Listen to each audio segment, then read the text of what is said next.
Well, hello there, YouTube, and welcome to Tuesday, the 30th of March. It was 26 degrees out here this morning. It's made it to 30. Holy moly. And it's supposed to be almost 60 today. It's supposed to be almost 70 tomorrow. Kai, you old swayback sow. Alright, let's bust this thing out. Woman, no heavy lifting. No straining of any kind. No. Take it easy. I say take it easy. I will. Alright, you have yourself a wonderful Tuesday there, little woman. You too, hubba. Alrighty, I'll see you in the passings. Alright.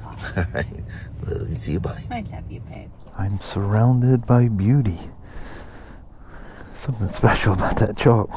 But this is what we're doing right now. This is a 2020 R1250R. This is a HP styled one. Check out those stainless chin fairings.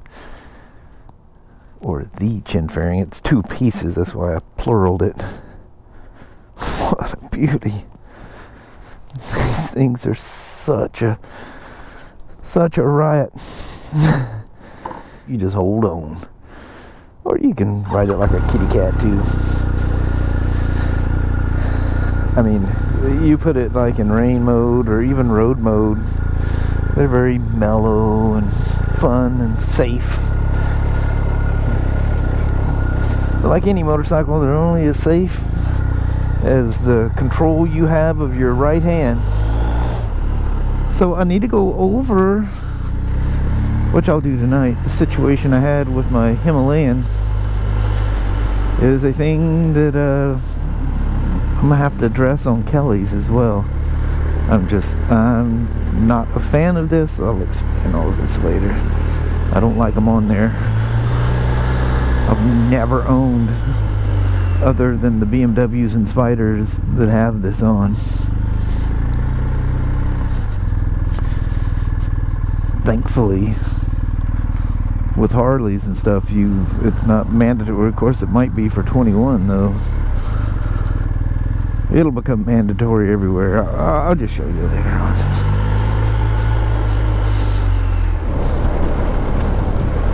I forgot to put my tag on here. I'm gonna run up. I didn't grab the RO for this thing, so I don't have the stock number or nothing for it. So I'm gonna use it as so nice. This thing just wants to go. You ever ride bikes and you're just like, hold on, young gal, we're not in a safe place. We can't play like that. Thought we'd take a little cruise on this here Scout. Scout? Doesn't sound like a Scout. Doesn't perform like a Scout.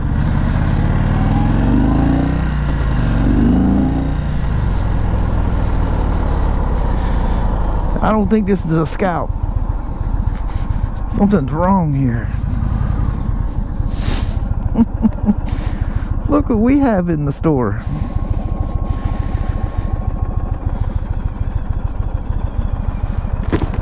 The all-new Indian Chief. This is one of the base models, I think. Doesn't have the fancy nav and all that stuff. Holy moly. Look at that thing. Wee! She kicked in that heat management. Very BMW-ish kind of a headlight thing going on there, isn't it? The little halo or whatever you call that thing. Hot dang! Feels very fun and playful.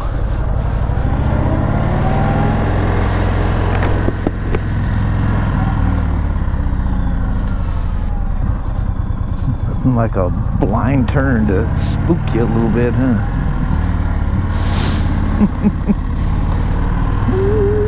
Wee! Man, it feels really good. Indian must have spent some time sorting this one out.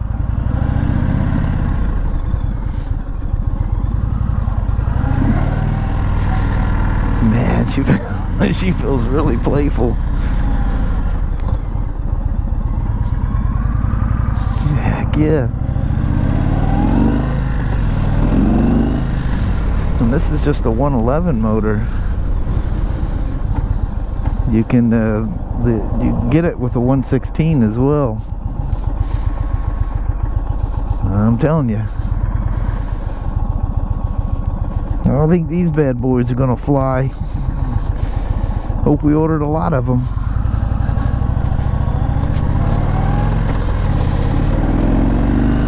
I don't know anything about them. No specs, no prices. Not that any of that matters anyway. What matters is my butt sitting in the seat and my hands on those handlebars. What does she feel like? It feels really nice. It's amazingly playful feeling.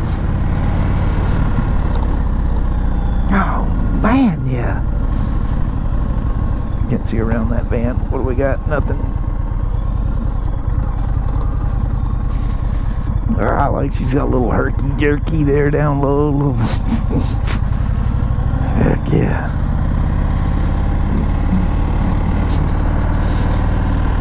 I don't want to look at it. I just want to take off and ride. Nice decel. Get a good pull back from it. I just want to go somewhere and rip. I mean, it literally feels like let's just go somewhere and let's go crazy somewhere.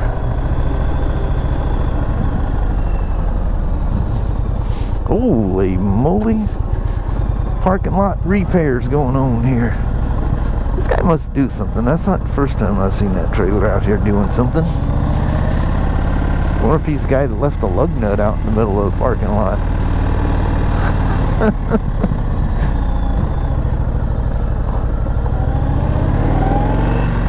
It feels so light and playful. I just those thoughts just don't leave my head.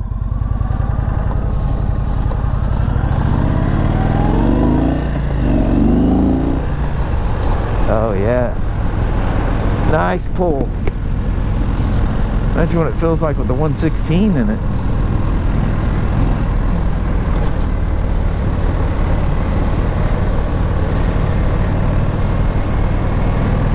Wow, it handles like a dream. What little bit playing on it here.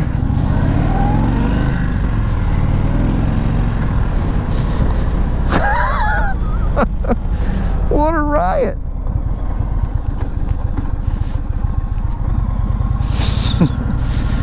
The Smokes parking lot test rides. Dude, I'm telling you what. If it's got traction control, get too little spunky here, I'll be spitting out.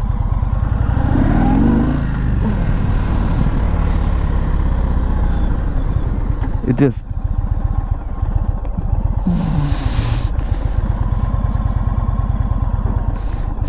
I don't think she knew where the heck she was going.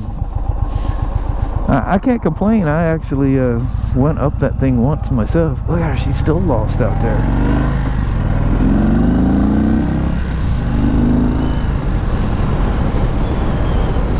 I love that barking airbox. Oh man.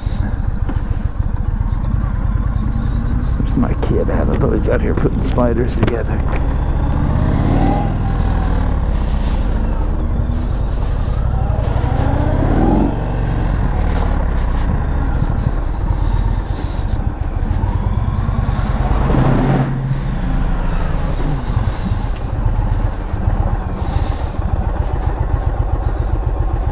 This thing is crazy fun. Oh, yeah? Oh man, what a riot. It feels really playful. I mean, you'd get stupid on this thing in a hurry. And this is only 111. I guess you get the 116 too. Yeah. Oh my Lord, I had to take it apart. So all the rain out there, I opened up the gas cap and this thing was under a considerable vacuum.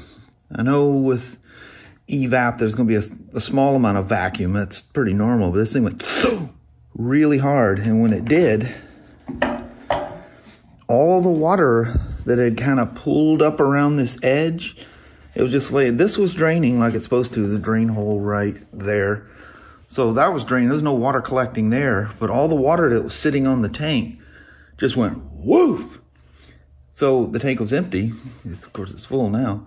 Empty, and I just watched about 10 beads of water slowly work their way down the side. All I could do was sit there and stare at it. I looked up and the paper towel rack was empty at the gas station, so I couldn't even grab anything to stop some of it. So I have a good amount of water down in my tank. So in lieu of that, say goodbye to the EVAP system. She's gone. So that poses a problem. This is the vent hose. This is the gas tank vent hose. This is that little trough, the moat that goes around the cap. That's the drain for that. So any water that comes in there wheezes down and goes, just drains out into the atmosphere because there's no gas or anything, or it's not supposed to be any gas in there. So technically I could just take, oh, it fell. I could take this hose and just leave the EVAP unplugged because that's going into the little check valve here. This is where the pulse line is going. So the pulse line's here. This is this vent here that goes to the tank, and this is a check valve. So you don't want this line hanging out anywhere, because if, should you overfill the tank or do anything weird like that, gas is going to pour out. Well, you don't want gas pouring out around your exhaust or whatever. You generally want it on the opposing side of the exhaust. So down over there where this overflow or the water purge valve, you can actually see the hose right there. So what I'm going to do, you don't want that hose sitting there. If I'm, say, this deep in water and that hose is in the water, or just rain coming by as you're riding down the road, should that tank suddenly cool off, it's going to suck like a straw. So I'm going to use this little T. I have these at work, but I don't have any T's here. So I'm going to run this T, and what I'm going to have is a downward T going to the overflow, and then I'm going to use another one that goes back that's just going to be a vent. I don't want it up front where the water is going to come pouring in. So I'm going to have the vent back here, and I'm going to tee this hose off. Point the camera in the right place. I'm going to tee this hose off so any fluid that comes down is going to pour. And then the ventilation will work on the hose back there.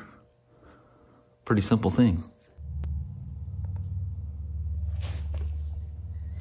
So what I'm going to do is I'm going to run a little bit of a low spot, put that T in there, and then I've already routed this is where the breather part's going to be. It routes around, and where that thing had a neck on it going into that check valve, that's dangling down so that should gas go down there, it'll pour out. So I'm going to use the pulse line that is connected to the throttle body. You can almost see it down here where it tees in or sets in. So what you can use is an 8mm bolt. And you don't want to use the threads. Air can leak past the threads. So hack her off, round her off a little bit, shove that down that hole and zip tie it. You can use one of the clamps, but I don't trust, on a smooth bolt, I don't trust the clamp. So a good old small zip tie will hold that thing really tight. And that'll seal off the pulse line. Then I'm going to use what's left of this pulse line, and we're going to come off the T and go down and follow where the water vent or spilt gas vent goes down on the left-hand side, away from the exhaust. All right, so there's my T, and my T, I'll just like lightly zip tie it. This is that really hard fuel line just so it stays. I'll spin those clamps so they don't touch any wires. And there's my zip tied block off, and I'll just tuck that in and zip tie it to that loom so that bolt doesn't rattle around and beat on anything. And that'll be it. Route this hose down along with this vent hose, and we'll be good. So what the idea here is, if I overfill the tank or anything comes down that line, it'll get air from this line, and any fuel that comes through here should just drop and go to the ground. And if I was to get into water, instead of this becoming a suction hose going directly there, it'll have an air bleed. Just as simple as that. And I'll just make sure that all these things are zip tied in a secure way so that everybody stays in their home, and we'll eliminate the EVAP. All right. She's done. Get a little light on there. So there's my the low spot. So any fluids will go down the hose, and it's coming out the same place that the vent for the headlight ring, the moat, I call it.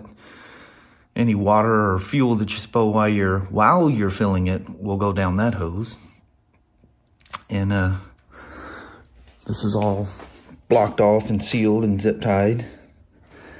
That's the pulse line from the throttle body. And that's it. I no longer have an EVAP system. I will come up. I think somebody even makes a kit for those things. It's pretty standard fitting, so probably any of those ones. But I need to figure out if I need a resistor or something, because I know like on a Spyder or something like that, you just disconnect that purge valve, and yeah, you're going to have some codes going on. And it's kind of weird how you clear a code if you're not a dealer. Our Ben store's a dealer, but that's a long ways away from where I'm at. That's another 2.5, 3 hours from the Vancouver store. It's a ways. There we are. Put the tank and everything back on. There she is. She got her first coat of Formula F11. Yeah, Formula F11. I'm almost out. That bottle's like this much left of the bottle. Somebody donated it. There was no notes or anything. God, that's probably been 2 or 3 years ago. Somebody donated that bottle to me. It was a little kit. I still had the little tiny travel bottle. I still have that in my the master bath. I go in there on the counter, and that's where I clean my helmet shield and stuff. And that one's almost out too. But yeah, I use it on all the flat painted stuff. I've been using different things on the Road King. I don't know. I had just something I tried, and I don't even remember what it's called. It's called Buggies or something like that. But anyway, the Formula F11 works so good on these flat paint jobs, and it doesn't add a gloss to them at all. So I'm really happy how that came out. There's only one major problem with doing all that. There's another one of these sitting in here. Dadgummit, just when you think you're getting off easy. So, anyway, that's it for the Himalayan portion of today's vlog. Well, hello there, YouTube. Leo. Get on in there. You comfortable? The little Leo? stopper on that chair is falling out, so it rocks back and forth. It's some rat. I think we showed you guys that thing probably about 4 or 5 years ago. Yeah, it's a rat. It's ratty. Yeah, nobody sits in them, just the dogs. Yeah, they have more furniture than we do. Yeah. Just it's pitiful. Ratted out dog furniture out here. They love them, and we leave it. Yeah. But what a beautiful, beautiful day. Nice motorcycles, really cool motorcycles, sunshine. Can't ask for a whole lot more than that. Nope. Except for tomorrow, it's supposed to be near 70. Yeah, that's going to be a shocker to the system. Yeah, so it'll probably be about 12 in the morning. Oh, yeah, definitely. The nicer the day, the colder the Mornings. Evening prior is. Oh, yeah. But anyway, I think I'm going to leave you at that. I haven't even done all that footage, so I hope I can compile all that together by the time you made it to here. Oh, you will. Yeah. Alrighty. Well, thank you guys so much for watching. We really do appreciate it. We will talk to you tomorrow. Same smoke time, same smoke channel. Don't forget to give it a thumbs up. And you guys have a wonderful Wednesday or Thursday. Heck yeah. And we'll see you in the frozen morning. Yeah, bright and early it will definitely be frozen. Oh, I think yeah. it's 40 or 39 or something out here already. So Yeah, it's already getting cold. yeah, it'll be cold. All right, thanks for watching now. Bye. Bye-bye.